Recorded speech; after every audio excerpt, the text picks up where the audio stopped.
L'assaut est donné. Le premier appartement, celui du suspect le plus violent, est défendu par une imposante porte blindée. Ferme à droite.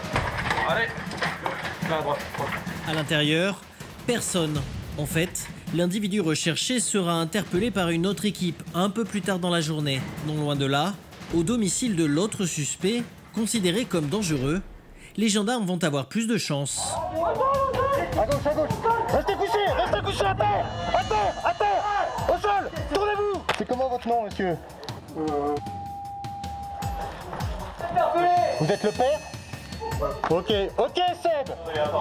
Cet homme est donc le père de l'individu recherché qui, lui, se trouve dans la pièce d'à côté.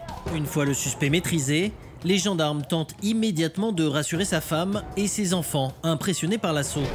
Mais ce matin-là, c'est au domicile du gérant de droit, considéré comme l'homme de paille de l'arnaque supposée, que les gendarmes vont faire leur plus belle prise. Comme tous les individus interpellés ce matin, le gérant est aussitôt placé en garde à vue. À peine allongé, le suspect est sommé de se relever. L'un des gendarmes vient de faire une découverte très compromettante. Sur cette enveloppe, remplie de liquide, des numéros d'immatriculation qui correspondent à des ventes de véhicules probablement non déclarées. Le décompte commence immédiatement devant le suspect qui semble être en pleine crise d'angoisse.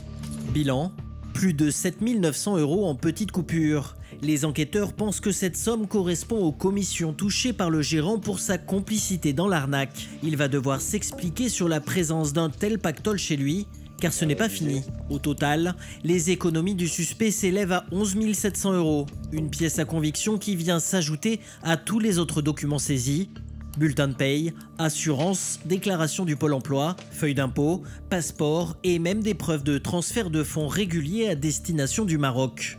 On va juste regarder dans les pièces, là, les chambres, tout ça. Après, on va dehors et après, on s'occupe des véhicules. Les enquêteurs se dirigent maintenant vers le bureau pour y saisir l'ordinateur du suspect. Un suspect qui commence à peine à reprendre ses esprits mais qui n'a toujours pas compris ce qu'on lui reproche. Si le suspect paraît avoir retrouvé sa décontraction, il n'a absolument pas conscience de ce qu'il risque.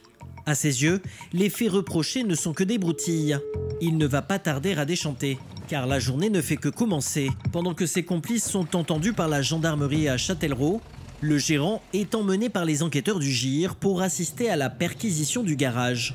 Si les enveloppes remplies de liquide renforcent la présomption de fraude, elles ne prouvent rien. Le GIR doit encore vérifier que cet argent provient de ventes de véhicules non déclarés.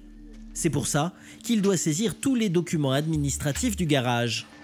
Le gérant ne cherche même pas à nier. Grâce à leur planque, les gendarmes savent que le mécano non déclaré dort régulièrement sur place. Ce matin, il n'est donc pas là. En revanche, une autre surprise les attend.